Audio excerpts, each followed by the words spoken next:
Authorities have identified a person of interest in the case of Sudiksha Konanki's disappearance. A 24-year-old man is being questioned, in fact, following the college student's disappearance during a spring break in the Dominican Republic.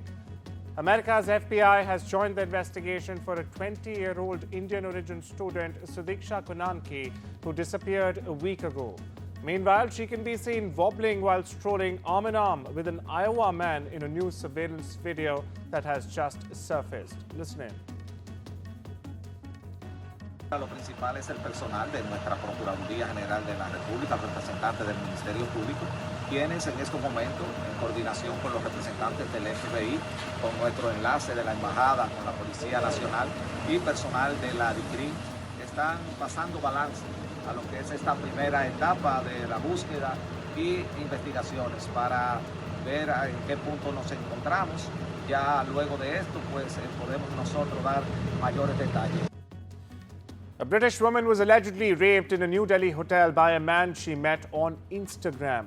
The accused Kailash has been arrested while his friend Wasim faces molestation charges. The victim, who had been travelling across Maharashtra and Goa, contacted Kailash, who asked her to allegedly come to Delhi.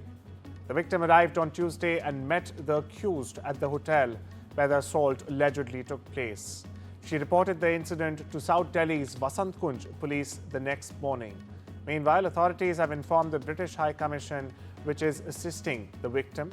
Kailash, who works at a private firm, reportedly struggled with English and used Google Translate to communicate. My colleague Anushka Garg brings you the latest on this developing story. The incident has come to light in the national capital, where a British woman who had travelled to meet a man who she had befriended on Instagram has accused him of rape. The incident took place on Tuesday. The women registered an FIR on Vasant Kunj North Police Station on Wednesday. Right now we're outside the police station where the FIR has been registered. We're showing you the visuals also. Now, according to police, the accused, identified as Kailash, and the victim had been in contact for some time. The victim, a resident of England, was on a trip to Maharashtra and Goa before arriving in Delhi at Kailash's request. Upon her invitation, Kailash and his friend Wasim visited the hotel where she was staying.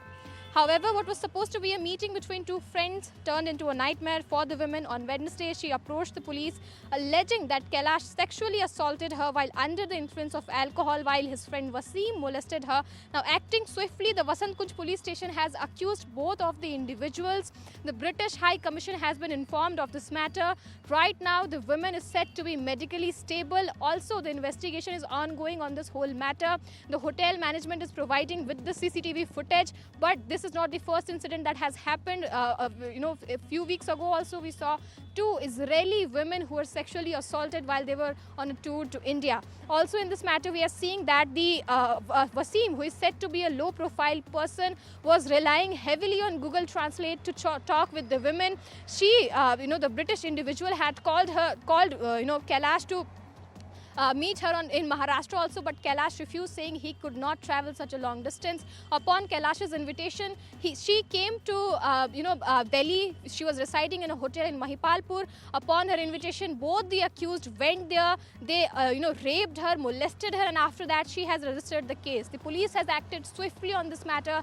Both the accused has been arrested, and the British High Commission is also in fact now actively working in this case. G7 foreign ministers are meeting in Canada's Melbourne as tensions rise over US President Donald Trump's foreign policy shifts on Ukraine, as well as the new tariffs. The US has imposed 25% tariffs on steel and aluminium imports, prompting retaliation from Canada and the EU. A key focus is US Secretary of State Marco Rubio's recent talks with Ukraine in Jeddah, where Kiev signaled readiness, in fact, for a 30-day ceasefire with Moscow. However, crafting a unified G7 statement has proven difficult, with disagreements over Ukraine, sanctions on Russia, shadow fleet, and language on China. Since Trump's return to office, Washington has in fact pushed for a swift end to the Ukraine war, urged Europe to take on more responsibility, and has warned ties with Moscow. G7 diplomats hope the positive outcome from Jeddah will help ease divisions at the summit. And the Kremlin has just said it would review details from Washington about a proposal for a 30-day ceasefire in Ukraine before responding, while U.S. Secretary of State Marco Rubio hoped a deal would be struck within days. However, as Moscow considers the plan, Vladimir Putin made a surprise visit to Russia's Kursk region, which is also the front line, for the first time since Ukrainian troops captured part of it last year. Russia's Chief of General Staff, Valery Gershimov, said his forces had in fact captured about 430 Ukrainian soldiers in the Kursk region. Putin said the captured fighters should be treated as terrorists in accordance with the laws of the Russian Federation. Russian Federation Council Deputy Speaker Koshachev has asserted that any Ukraine peace agreement must be on Russia's term, not the United States. Now, his comments come after US and Ukrainian delegations met in Jeddah, Saudi Arabia, agreeing to a temporary 30-day ceasefire and renewed US security aid. Koshachev, meanwhile, claimed Russia holds the upper hand still on the battlefield and has warned against any interference from third parties. Meanwhile, a Russian Foreign Ministry spokesperson, Maria Zakharova, confirmed that Moscow is open to US contact soon. Reports also suggest that President Vladimir Putin may also speak with his counterpart, US President Donald Trump, this Friday. On the other side of the border, Ukrainian President Volodymyr Zelensky has said that if Russia agrees to a US-backed 30-day ceasefire in Ukraine, that would open the door to a step-by-step plan to, in fact, ending the war. Top diplomats from Ukraine and the US met in Saudi Arabia on Tuesday to discuss an end to hostilities. Here's what Zelensky said about the ceasefire. Після такого кроку може бути використана пропозиція, та, яка була вчора на столі перемовин від американської сторони, 30-денний термін, підготувати повністю план щодо закінчення війни. Покроковий план з гарантіями безпеки для української сторони. Якщо все це буде зроблено, то після підготовки цього плану у будь-якому випадку поетапне виконання, яке призведе до закінчення війни. Після закінчення війни буде знятий військовий стан, і після зняття військового стану вибори будуть проходити згідно українському законодавству. Ніхто нічого спеціально відтерміновувати не буде. Donald Trump has begun another trade war, announcing 25% tariffs, in fact, on all steel and aluminum imports into the United States. Now, the move has prompted countermeasures from the European Union and Canada, while Australia, the UK, and other countries held back from announcing retaliatory similar action. Meanwhile, the EU has announced it will impose trade countermeasures of up to 26 billion euros or 22 billion pounds worth of US goods in retaliation to Donald Trump's tariffs on steel and aluminum imports, now escalating a global trade war. The president of the European Commission, Ursula von der Leyen, called the 25% US levies on global imports of the metals unjustified trade restrictions. This after they came into force at 4 a.m. GMT on Wednesday. Listen in.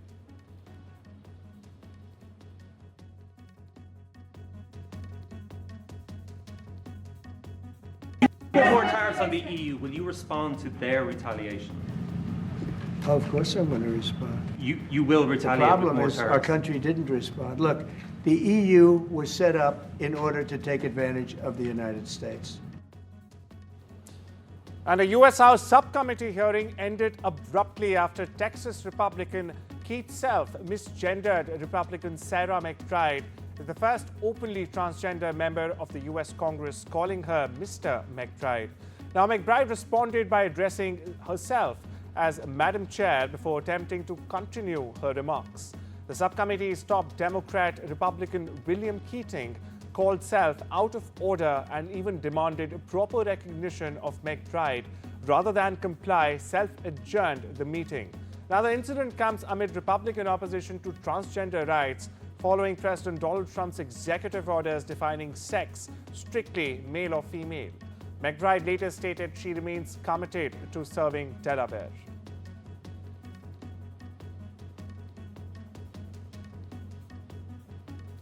Mark Carney will be sworn in as Canada's 24th Prime Minister on Friday, ending Justin Trudeau's 9-year tenure.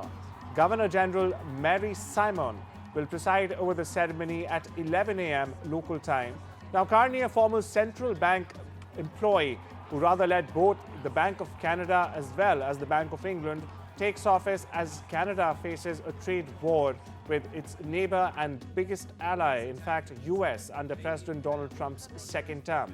Carney is expected to announce a significantly smaller cabinet, with reports even suggesting 15 to 20 ministers, down from Trudeau's 37-member executive, almost half. UN Secretary General Antonio Guterres arrived in Dhaka today for a packed two-day visit.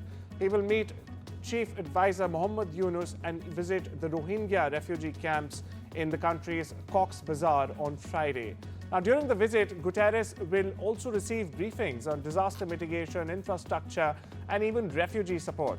He will also join an iftar meal with refugees and the Bangladeshi host community. In fact, on Saturday, his schedule includes meetings with UN staff, a youth dialogue, and a civil society discussion. Guterres will leave Dhaka on Sunday morning. Now, meanwhile, the ousted Awami League is demanding a probe into the human rights violations under Mohammad Yunus's interim government.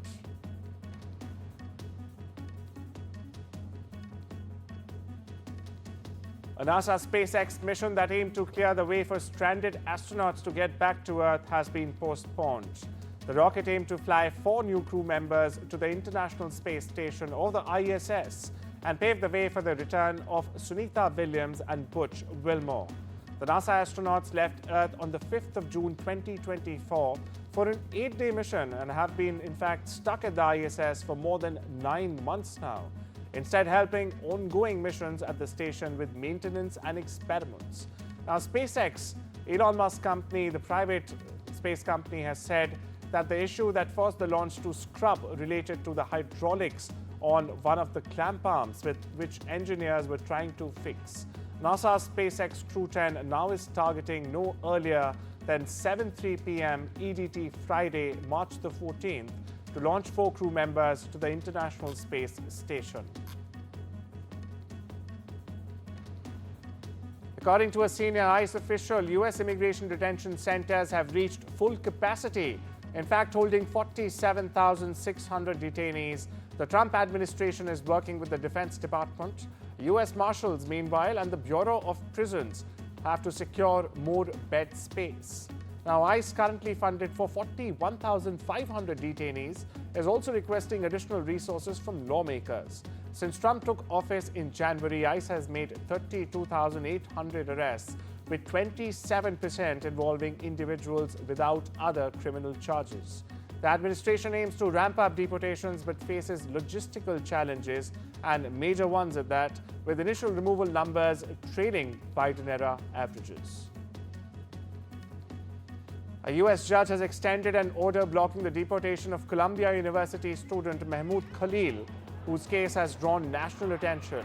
Now, Khalil, arrested by DHS agents outside his Manhattan residence, faces deportation under a foreign policy-related legal provision. His lawyers argue that the arrest is political retaliation for his pro-Palestinian activism, in fact, violating his First Amendment rights. The Trump 2.0 administration has accused Khalil of ties to Hamas but has not provided any evidence as of now. Khalil's wife hopes he will be freed before their child's birth next month. The court will hear Khalil's case on the 27th of March. Violent clashes erupted in Buenos Aires as police confronted prisoners and football fans protesting President Javier Milei's austerity policies.